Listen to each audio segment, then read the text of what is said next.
আজকে আমরা মাছ নিতে চলে আসলাম, মাছের বাজারে আমরা চলে আসছি। তো চারদিকে দেখতে পাচ্ছেন এখানে মাছ, মানে এই মাছ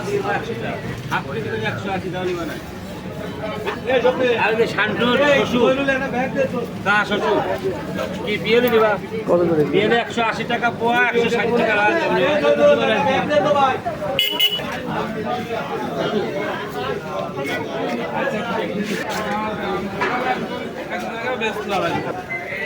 তো এখানে আমরা দেখতে পাচ্ছি অনেকগুলো মাছ রয়েছে এবং এখানে ইলিশ মাছ। এখানে আমরা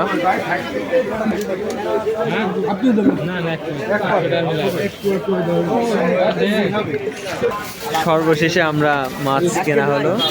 এটা হচ্ছে এখানে জিওল মাছ 1 কেজি এবং আমরা আরেকটা মাছ নিয়েছি, সেটা ব্যাগের ভিতরে আছে। তো এই ছিল মোটামুটি গ্রামীণ একটা বাজারের দৃশ্য। তো এই হচ্ছে বিষয়।